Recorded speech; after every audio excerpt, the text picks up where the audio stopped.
Long ago, before this day's confusion did begin, throughout the stars did we go wandering.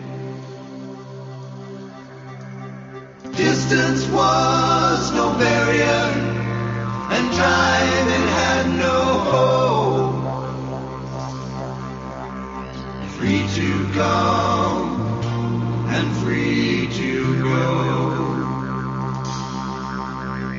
Free to come and free to go. Open up the book of stars. Open up the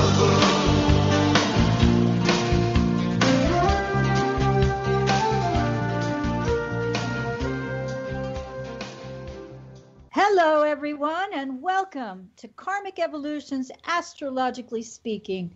I'm your host, Sherry Horn Hassan of Karmic Evolution Astrology, and I'm coming to you on February 11th, 2021 from Contact Talk Radio. Just a quick reminder that this show aims to bring you the truth about astrology and your soul's karmic evolution. Today, I'm pleased to announce that my guest is once again professional astrologer Joseph ADDEO, who I will, of course, be introducing properly in just a few minutes.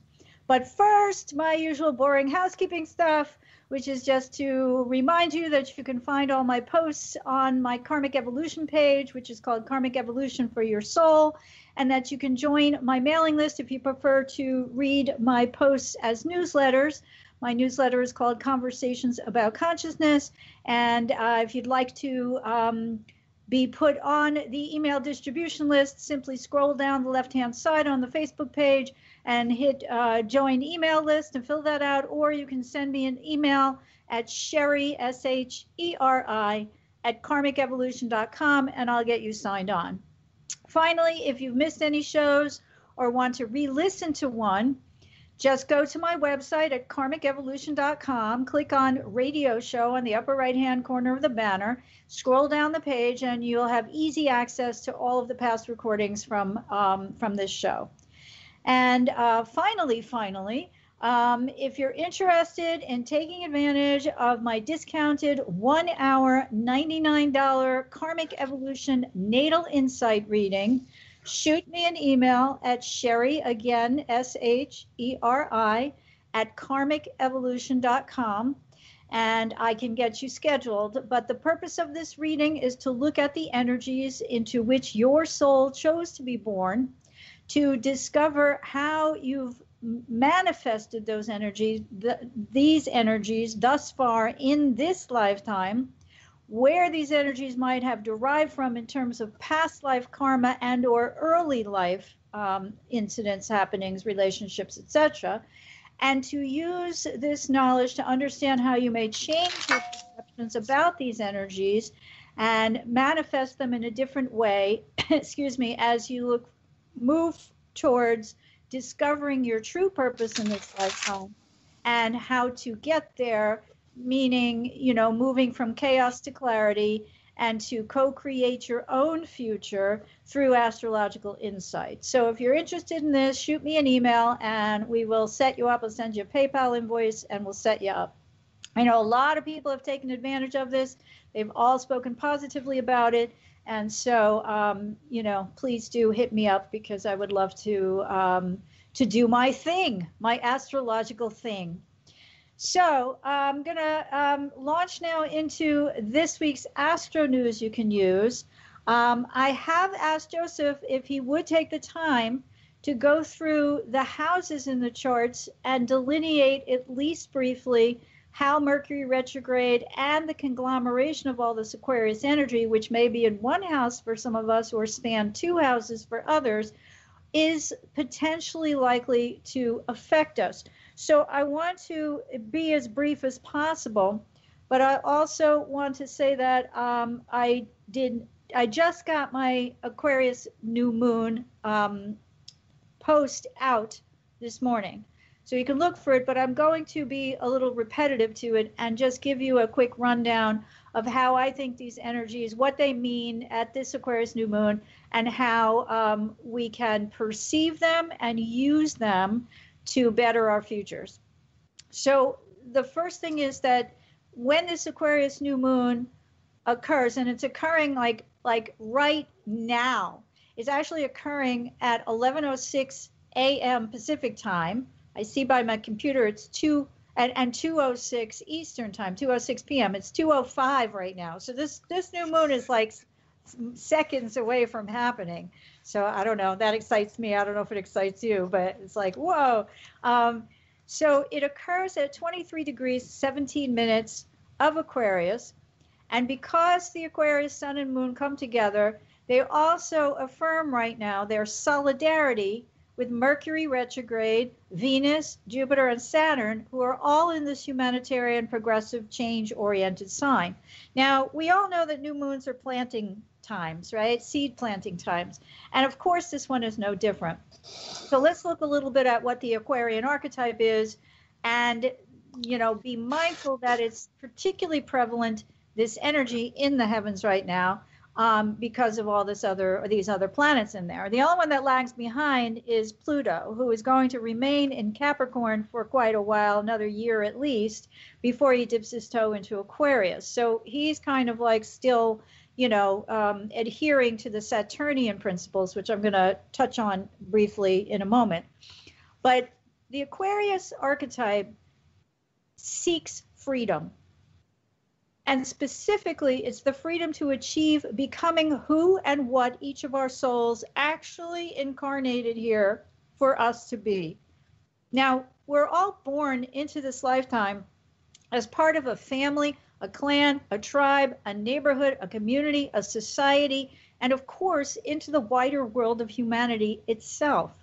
So, we have little choice when young, but to accept without question our roles within the larger context of our group environments. And whether we felt loved by these groups, shunned by them, or anything in between really has to do with our own energies and how we manifested them from the time we incarnated, and theoretically what we carried over in terms of those themes from past life karma. So the Aquarius archetype, which is often associated with rebellion, actually is rebellion against these, I'm going to call them karmically assigned group associations, because again, when we feel that we need our friends, when we feel drawn to groups, when we've always been that way, we've grown up that way, and lack more of the ability to want to go it alone, and this is not a judgmental statement, it's just part and parcel of this energy, that we may in fact not be able to recognize who we truly are as individuals deep down inside. So breaking away from groups can be very difficult for some of us, and that's because we have a to groups because they make us feel comfortable. Now, the breaking away from groups is, or this process of separating, and we all go through this with the stages of Uranus, which is the modern ruler of Aquarius, when we get to the fictional aspects of Uranus, when Uranus squares itself, then we break away from the family usually, we're in college, we may move away, gain new relationships, and not want to stay part of the clan, or the neighborhood where we sprang from. So that's known as the process of individuation. And individuation becomes necessary at various stages of our development. For example, again, when Uranus opposes Uranus in our natal charts, this is the classic midlife conflict, midlife crisis, right? Because, we're tasked with whether we want to stay or break away. Is this the right person I'm with? Is this the right group I'm with? Is this where I want to be, et cetera, et cetera. So as we age and mature, we're tasked with learning how to think for ourselves without relying on others' approval or acceptance. And in this way, we grow in consciousness about our soul's true mission in this lifetime. Now, for some of us, the Aquarian archetypal mission lies with its goal to free us from groupthink and to encourage instead our ability to think critically or to become independent thinkers. And for others of us who were more alienated from groups to begin with, this energy serves to help us find connection with those who not only accept us, but also value us for who and what we truly are. So again, the Aquarius new moon is representative of the sign of individuation. And what it asks us to do right now is to plant seeds that free us to think twice about continuing to be defined solely and rigidly by where we came from, who we associated with, and what they taught, told, convinced, or forced us to believe is true or the truth. Now, and I happen to have 2 clients in the last 2 weeks or so that are breaking away from family. One is contemplating it. She's older and it's finally had the last straw. The family has certain concepts and beliefs that she can really no longer adhere to. And another is younger and just made a break from family that has, became ever more restrictive till it got to the point where it was like, no, I need to do my own thing. So I got to leave to do that. But the process of individuation usually takes guts.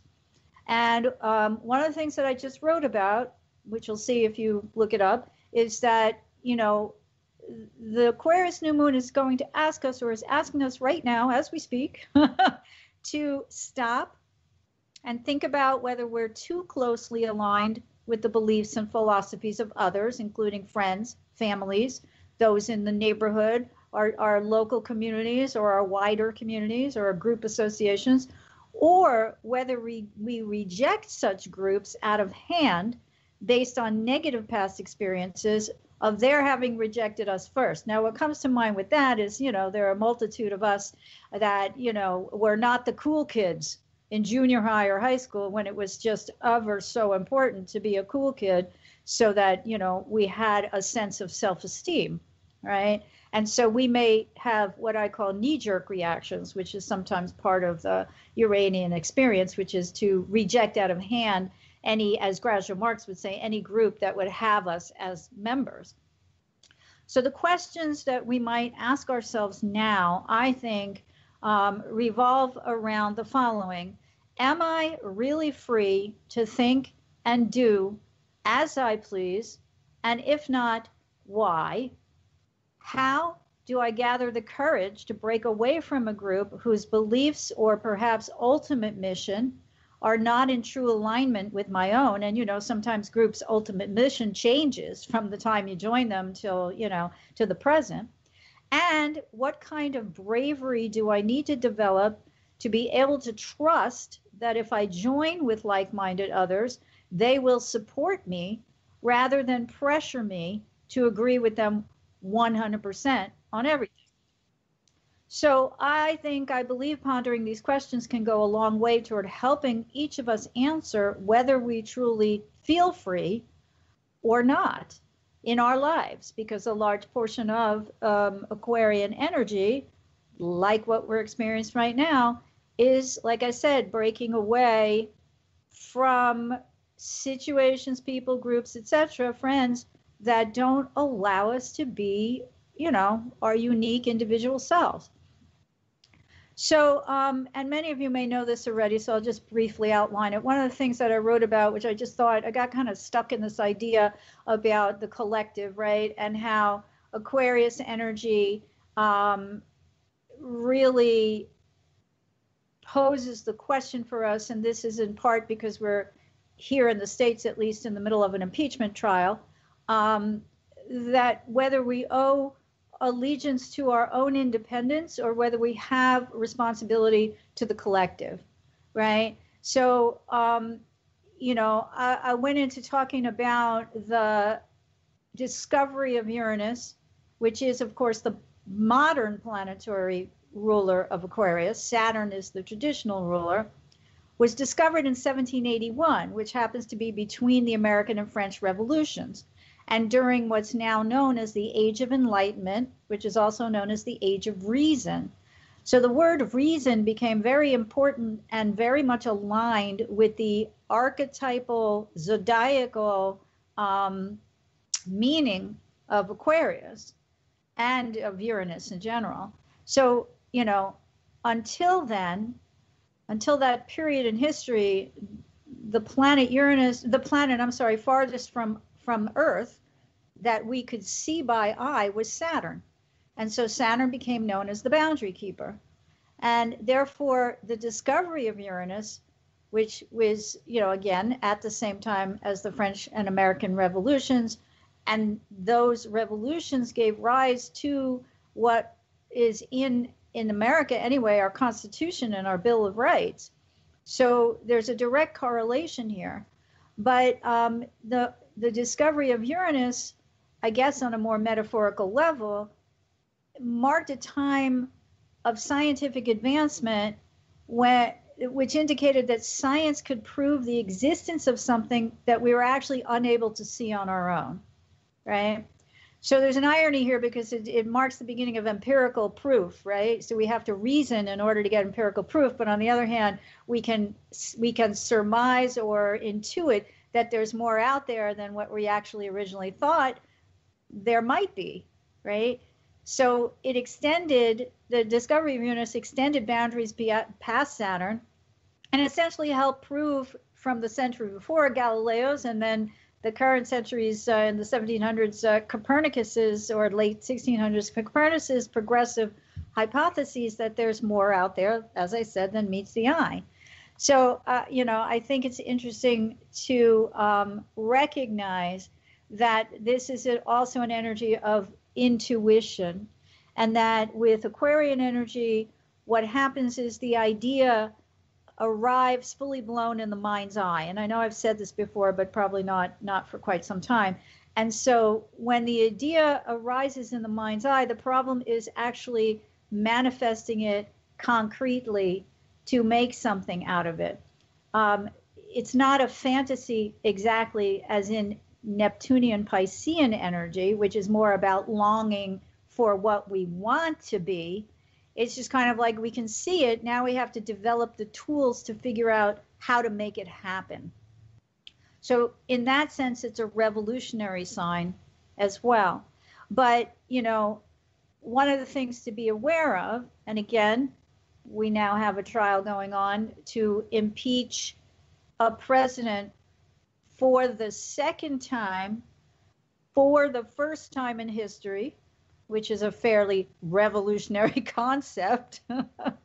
And one of the reasons he didn't get impeached the first time is because there were many who were unwilling to think in terms of the future or to define themselves as revolutionary rather than Saturnian, which is about staying with the old past and the tradition, and this is the way it's done. So how do we know that revolution is occurring within? Well, we see it all around us. So we see it in this trial, we see it in the international news, national news, local politics, union labor strikes, court cases involving religious freedom, union labor strikes. I'm sorry, I said that already. Economic and financial policies. Oh, it's so revolutionary to give everybody $1,400. It's going to bankrupt us. Oh no, So the fear mongers are battling with the progressives, and even the centrists have become more progressive. So we see this widening battle between Saturn and Uranus, which is coming up. And at this new moon, we also recognize that this energy is waxing because Saturn in Aquarius is squaring Uranus and Taurus. So we want to know whether or not, things are going to stay the same or whether they're going to change. And, I think this is what I wrote in my post. So Saturn, which marked the boundary of the old universe, doesn't like change. He likes status quo, tradition, and prefers to stick with the traditional way of thinking and perceiving and looking back instead of forward. He's an earthbound energy whose relationship to Capricorn, because Saturn rules Capricorn, in addition to being the traditional ruler of Aquarius. And Capricorn's the goat who, though he originally emerged from the sea, climbs successfully to the top of the mountain, but never actually leaves the Earth. He never leaves terra firma. So in the context of this upcoming year-long set of squares of Saturn to Uranus, the first one of which will perfect on February 17th, the second on June 19th, and the third on December 24th, we have, the fact that Saturn is the rock-solid foundational source of the group. It's the glue that binds it together. It keeps it steady and unwavering, but prefers not to explore uncharted territory, doesn't want to leave the Earth. This tells us we all have areas of resistance to changing our own lives, whether we recognize us or not. So Uranus, though, is all about expanding boundaries through exploring new possibilities. And Uranus, during this square, it's like Saturn and Uranus might be having this dialogue. And Uranus says, hey, is it reasonable for everything to stay the same forever?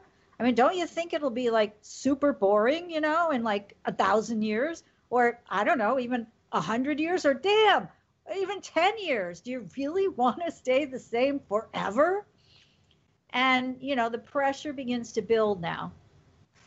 Uranus has been in Taurus since 2018. He continues to be in that sign, transiting that sign, until 2025. And so making changes to our fundamental set of values, Uranus in Taurus reminds now Saturn, as Saturn begins to square him in Aquarius, reminds Saturn of the universal principle that the only constant is change. But Saturn is Saturn, earthbound, leaden feet and all, so most likely he'll vehemently disagree, noting that the status quo was good enough for his father and his father's father and his father's father's father before him. So run along with your nouveau, pie in the sky, unrealistic ideas. Thank you very much. But ignoring the need for change, and again, this is the beginning of, with the new moon in Aquarius, planting the seeds that say, where can I change? Where do I need to change? Where do I need to break free? This doesn't mean we need to run away from home. It doesn't mean we need to ditch our partner. It doesn't mean we need to spend all our money because we know someday we're going to die. It means that we want to look at where in our lives we've resisted change, because wherever we have resisted change, change is going to occur. That's sort of the Uranian rule. The more stagnant our life has become, the more resistant we are to contemplating doing things differently, no matter what those quote unquote things are, we will often experience unexpected, surprising, and again, often shocking circumstances. Now, what's going on also at this new moon is that Mercury's retrograde, and he's going to conjoin with Venus in Aquarius, and that happens on February 12th, which is tomorrow, and Mars then sextiles Neptune in Pisces on the 13th, and then finally on the 14th, Mercury will also conjoin with Jupiter in Aquarius. So altogether here, what we're looking at is Mercury's retrograde asking us to review, to rethink, to reanalyze, all right, to just take a look at stuff where we might have skipped a few steps, or, it's actually a pretty wonderful period because, it slows us down. And I've said this before, so I'm not going to reiterate it in detail, but our left brain gets suspended, our right brain comes to the forefront. And given the fact that Uranus is the archetypal energy of that aha moment, that a priori, the vision arrives fully blown in the mind's eye, this is a time when we can look back and we can either have those kinds of revelations, new ones, while Mercury's retrograde, or we can review the revelations we've already had, all right? And whether the end result is positive or negative about whether we abandon them or continue with them, it's usually a review process that can allow us to decide. So Mercury conjoining Venus asks us to take a look at where our previous set of values may no longer be appropriate to the times. And that's especially, against the backdrop of the larger Saturn square Uranus that's still waxing into fruition. And Mars sextile Neptune provides us opportunities to go deep within and to contemplate where our current course of action may not serve us, and that changing direction now may prove more beneficial in the long run. And that's because Mars is the ego and Neptune is ego-less. So we're being asked to look at our old set of values and to see where they might have too much ego in them, and how we might take a more honest look at where we may have been driven previously by our ego rather than our actual soul and our soul's true mission and our soul's desire. So as usual, whenever we have transits to Neptune, I recommend meditation, prayer, chanting, engaging in things like stream of consciousness writing, or any other activity that allows us to connect with the divine realm, and in doing so, be able to hear the voice of our soul's higher self. Okay, that can always aid us in this quest right now. And when Mercury retrograde conjoins Jupiter on February 14th, it asks us to review our sense of faith about what is the truth. This is what's going on in the Congress right now, in the Senate, in this trial hearing. What's the truth? They're reiterating over and over and over again what is a lie and what is the truth. Okay, so that has to be dealt with for each of us on an individual level, not particularly for that particular topic of conversation, but others with which we, are engaged and we find important. And when the sun enters Pisces a week from today, March 18th, we enter a month where we can now follow our intuitive guidance on all of these, the advice that these transits are giving us, that I just mentioned. All right, so I talked long and I was hoping to talk short, but now I want to get to my guest. So, New York City-based astrologer Joseph ADDEO achieved level 4 certification with the National Council for Geocosmic Research, NCGR, after extensive study with some of the most well-respected astrologers in the New York community. An integral part of the New York City astrological community, Joseph was elected to the board of directors of the New York chapter of NCGR in 2001 and served on the board through the spring of 2019. A regular guest speaker at NCGR conferences, he's written articles and columns and continues as an ongoing contributor to their astrological magazine, The Ingress. Aside from his thriving private consultation practice, Joseph begins beginner and advanced astrology classes regularly and lectures for astrological organizations throughout the New York metropolitan area and elsewhere in the country. In addition, he performed for 20 years as a professional operatic tenor, gracing many of the world's stages with his voice during that time. And now I welcome Joseph back to grace us with his voice. How are you, Joseph? Hi, Sherry. I'm fine. How are you? Lovely to hear all your. Lovely to hear everything you had to say. That's very profound. Thank you. I'm sorry we didn't get a chance to chat earlier. So, but for those. That's okay. The Aquarius new moon is very busy for astrologers. Aquarius is the sign that rules astrology, and I'm sure, like you, I'm sure you're very busy, like I am. So, lots of time being occupied here. Right. Absolutely. So first of all, I just want to ask you your take on the Aquarius new moon. If you want to comment on it. Sure. No, I think this is a watershed new moon. We have new moons every month, but this is a watershed one.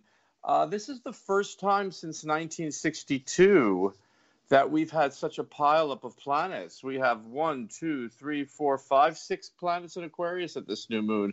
And the last time that happened was in 1962. My brother was born in January of 1962, so I'm very familiar with this. He's got this alignment. And so So I think it's much more, everybody talks about the age of Aquarius. When did the age of Aquarius start? There's really no date to it. It's, Right.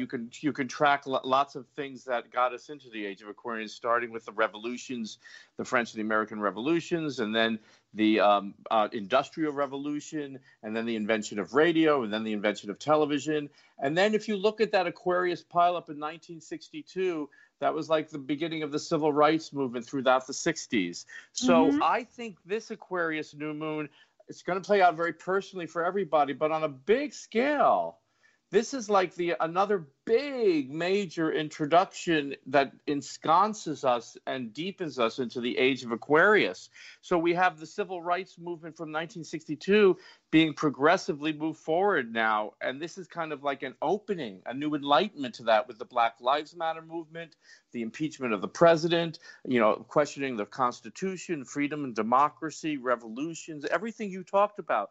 This Aquarius new moon, again, you have to say to people all the time, it's not that the day of the new moon necessarily brings a major event. Sometimes these dates do, but it's the portal of the energy. Again, I keep using this expression. It's a watershed moment to introduce us again into the age of Aquarius, the future, digitalization, technology, innovation. And that's what this really, really is. So it's very, very important. On a societal level as well as your personal level. Yeah, no, thank you. I agree with you. I've made this comment, I think, on the show before, though I don't expect anyone to remember.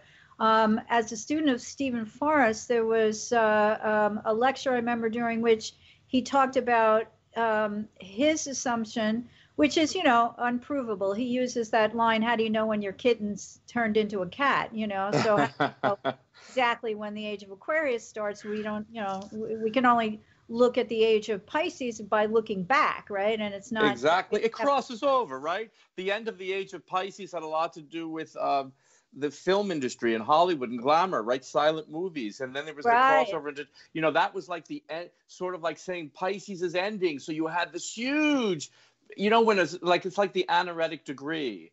It's like the film industry and silent movies and glamour and music. And then you see, and it kind of goes back and forth between Aquarian and the science, and then television and radio, which is much more about the electronic wave. So it always crosses over, and you see both. Well, one of the things that Stephen said was the advent of the going from the horse and buggy to the automobile to a spaceship that put the men on the moon. And I always think of my grandfather, who was born in 1895 and came to America when he was 16.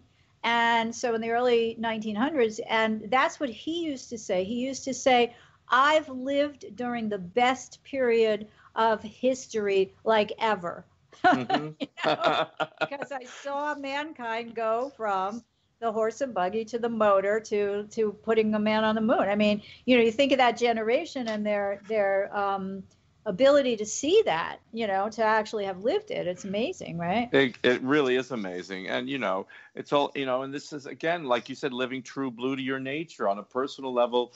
This is about, living your own truth, walking to your drummer, whether it's whether it's exiling from the group you belong to or joining new groups. Everything you said, I adhere to 100% on a personal level with the sign of Aquarius. Again, we'll see on the society level everything with the transgender community, the LGBTQ community, outcasts of society wanting to belong, wanting to be part of the group, separate but equal. I know that phrase often gets a bad rap, but there is some truth to that. It's very important. Science, separate but equal was usually used against negatively, but you're turning it around. Yeah, I love that. Right. You're doing the Iranian thing. Yeah. Exactly. Perfect. Thank you. Yeah, it's like the Iranian thing of flipping it around and using it for something good, because it generally had a negative connotation. Right. Just on a personal level, this new moon is at 23 of Aquarius, and I have a Gemini moon at 23 Gemini. So this is exactly trying my moon. And today I got a phone call from a friend. Aquarius is a sign of friendship, and my Gemini is also a sign of friendship. And we have Mercury retrograde about to conjunct Venus and Jupiter. So Mercury retrograde is actually conjuncting all the benefic planets.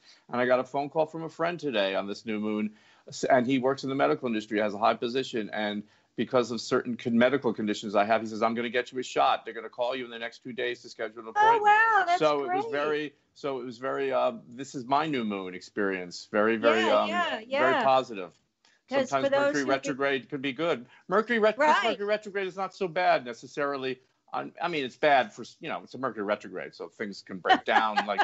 But it's about to conjoin Venus and Jupiter. Who are your friends from the past?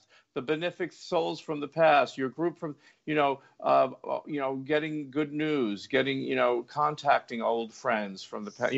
It can have some very lovely effects, this Mercury retrograde. I love that. Thank you for that. That's cool. That's cool. It's funny because I woke up the other day. I don't know if it was too early for the these waxing aspects, but thinking of a client that I hadn't heard from in a long time just popped into my head, and then she contacted me like if I was thinking about her one evening, the next morning I had an email, or if I thought about that morning, the next day, whatever it was, So, and her email, oh, you were always so good at this, that, and the other thing. I want to book another. Yes. So, old clients for astrologers, old clients coming back. This is good for making money from old clients, all that stuff. This Mercury retrograde is an interesting one because it squares Mars a lot. It squared Mars on January 8th. It's squaring Mars on February 10th, yesterday, and it'll square Mars again on March 23rd when it's out of its retrograde and in a new sign. But, so this is fighting for your speech, freedom of speech, using fighting words, redirecting your action, recreating new mental insights and new mental patterns, rethinking how you use the internet and how you use technology. We're in this new age that started on the Saturn-Pluto conjunction, and now this Aquarius energy and the Mercury retrograde is, learning, relearning, repatterning your mind on how to use technology. This is a wonderful time to do that. And with the conjunction to Venus and Jupiter, getting the help you need so that you can set up your home, you can set up your office, you can set up your business in ways that can incorporate the new technology so that it comes in and has some form and has get it all set up. The Mercury retrograde is great for reorganizing and retooling your skill set. But the square to Mars is, how do you use your fighting? This happened on the impeachment, right? What are all those senators doing? The square to Mars and Mercury, they're fighting with their words. They're speaking their truth, and it's and the square started on January 8th, just 2 days after the insurrection. So the insurrection was when Mars entered Taurus. 0 degrees of the fixed signs is so relevant. But then the Mercury square Mars was right with that. So so now that insurrection there, and now on the second hit, we're having the impeachment, which are the consequences of that first hit. Exactly. And I've been glued to it because I'm a 9th house sun. And one of the things, you hit the nail right on the head.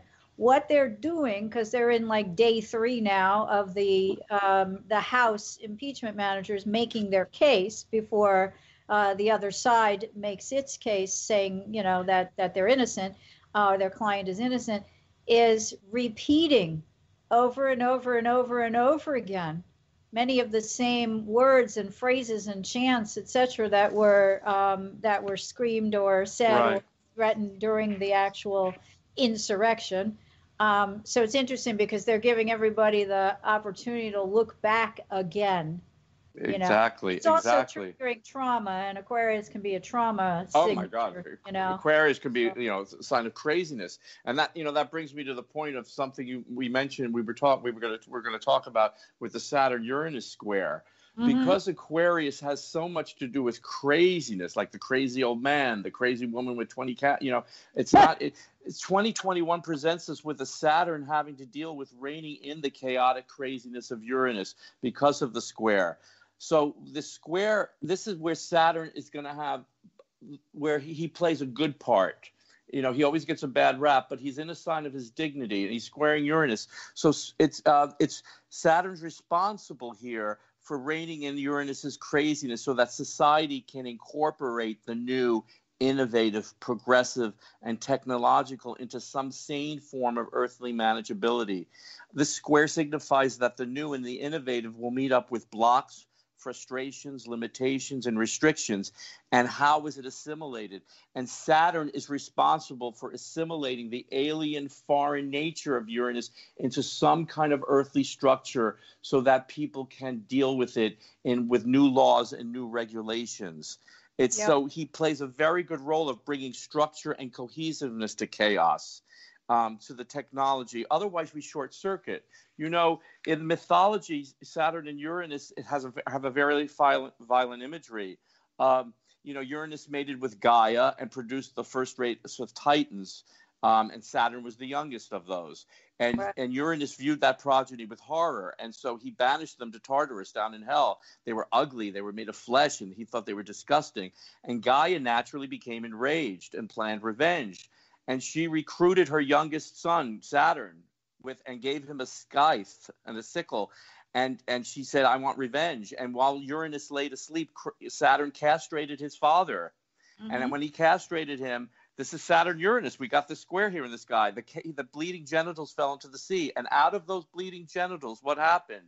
The white foam came out, and Aphrodite was born, Venus, love and beauty. So what the story teaches us, and what this teaches us in the sky and what's happening now, is out of chaos comes creativity. It's the symbol of the procreative powers of the sky gods. So Saturn, it's our responsibility to create some kind of beauty and some kind of new form out of these new crazy things. And Saturn has to bring this into some kind of vessel, some kind of container to contain it. And we're lucky that he's in his sign of his dignity, because it's going to be ruled by, you know, Saturn in Aquarius. He rules Aquarius, but also Uranus is the modern ruler. So we have to incorporate the new values that Uranus is bringing in, the progressiveness.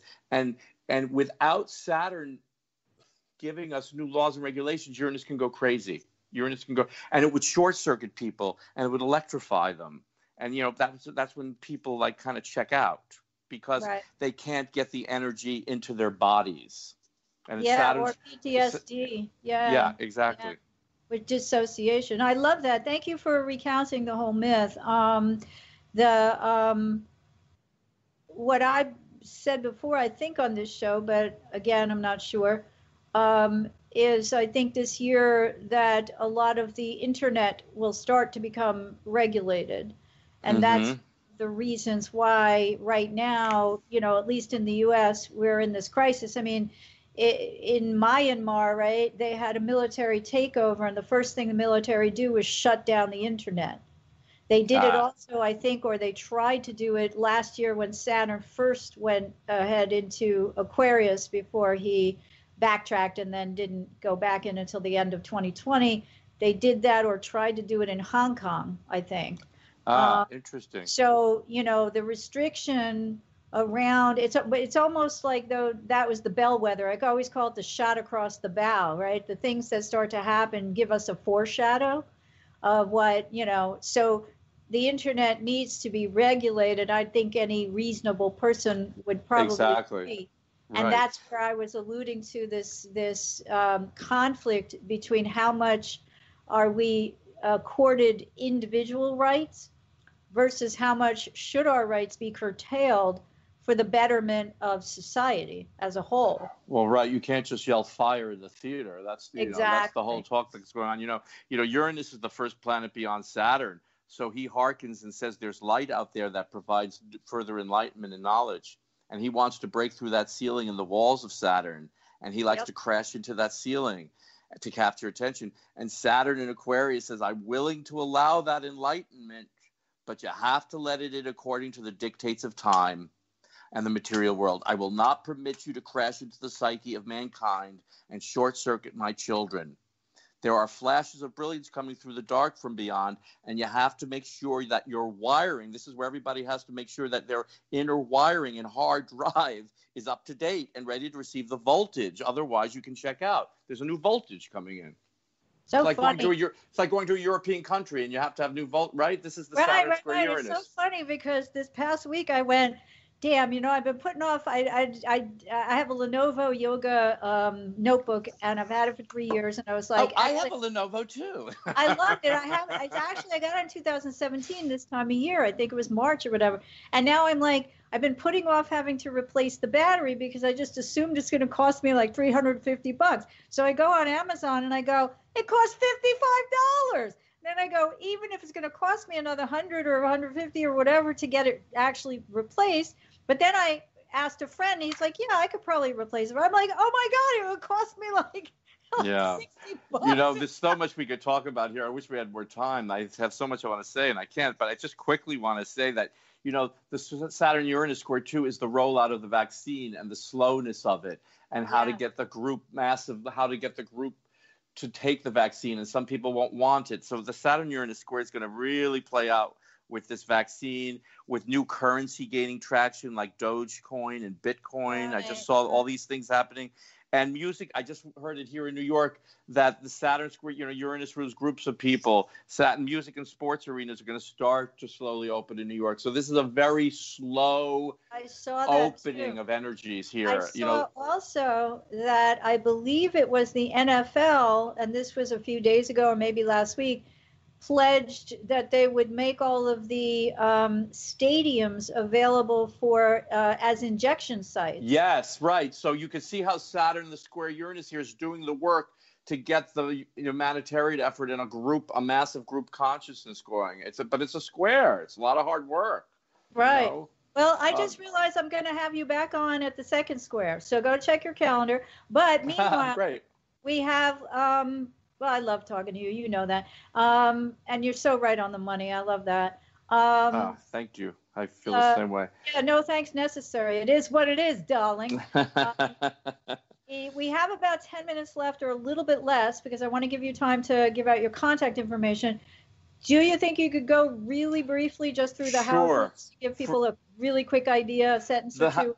Right, about the houses where Mercury retrograde is and henceforth all the Aquarius energy conglomeration of Aquarius energy as Saturn starts to square, Uranus. Yes, yeah, definitely. Let me do that really quickly. It will be very quick, but I'll try to make all the points here. So we'll start with, because my computer's bringing up the sign of Gemini first. So with Gemini's all the Aquarius energy and the Saturn, Mercury retrograde and the Aquarius energy is piled up in the 9th house.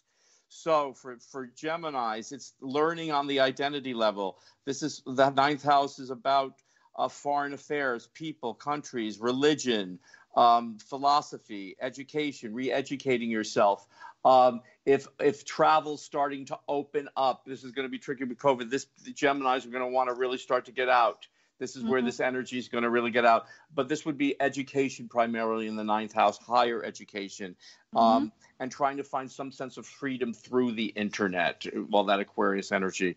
The sign, rethink your philosophies in life. Really, that's what I would say to Gemini. It's time to rethink your philosophies in life. With Cancer, all the energy goes into the 8th house, death, transformation, sex, inheritance, all the dark things in life, trust, passion. This is about emotional and soul security, recommunicating with your lover about literally sexual matters, experimenting sexually, financial dealings, how to reinvent yourself financially, speaking to your financial person in the 8th house, anything, psychology. This is the house of therapy. This would be great to go back to therapy and anything that's bringing up any kind of issues there. For the sign of Leo, it's all about relationships. It's all in the 7th house. Reconnecting with old lovers, reconnecting with spouses. If you're dealing with child issues, this would be a very Leo thing here.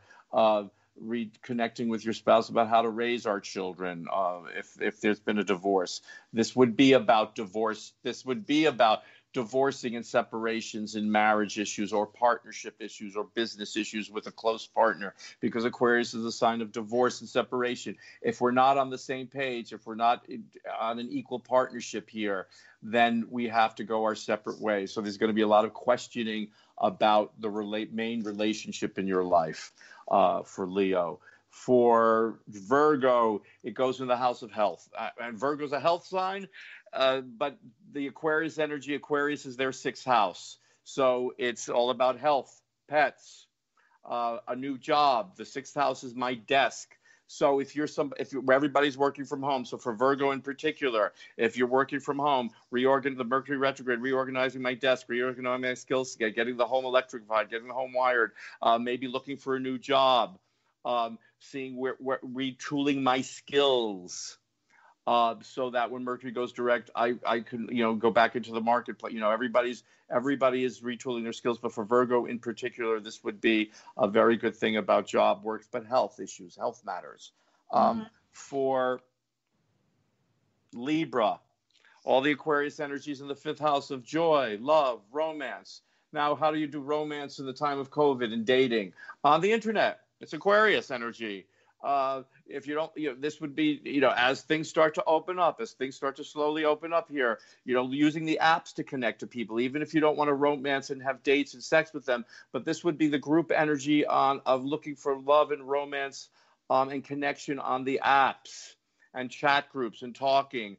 This would have a lot of energy around children if you have children. This would have a lot of energy around the arts and creative self-expression if you're in the artistic community. If you have habits, if you have hobbies, this would be reconnecting to old hobbies you have or new hobbies that you want to develop. This would be all for Libra again.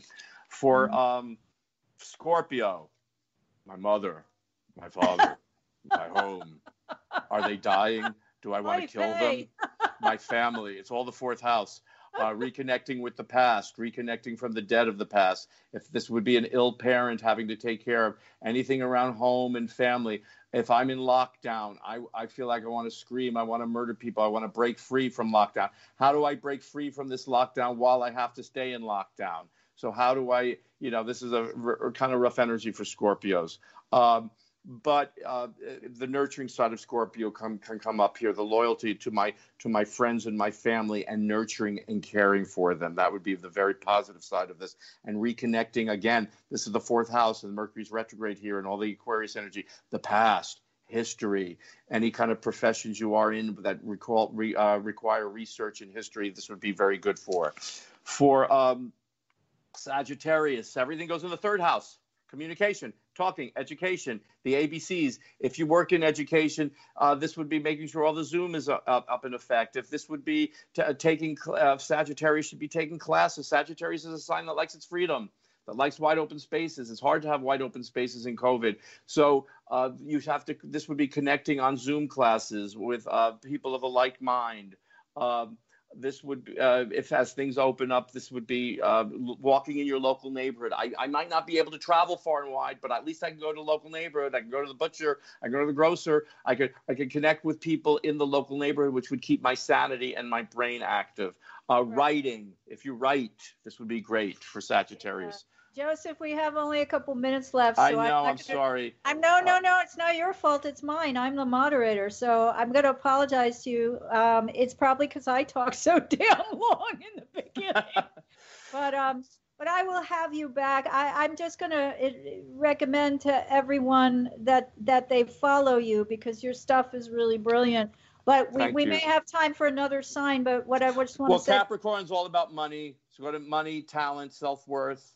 So for Capricorn, I'm getting these signs a little short shrift. For Aquarius, it's all about a new image. It's all in the 1st house, a new image, how I look, how I feel, so making new beginnings, a new birth for Aquarius. And for Pisces, it's all about spirituality. I know this is the side of spirituality, but it's all happening in the 12th house.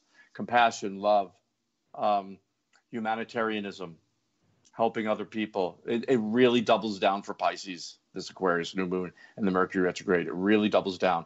The Pisces just need to be careful not to keep themselves even further imprisoned with this energy. Instead of wallowing in pity and being in prison, just use it to help other people and do some service for other people. It's really the Pisces stuff.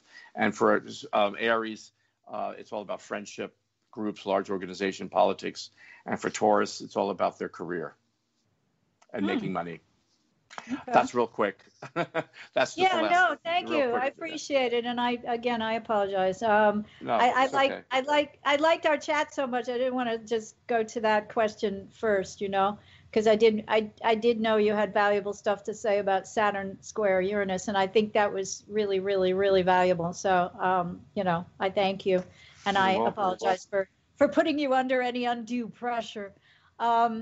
So can you give everybody your contact information? Sure. You can contact, my website.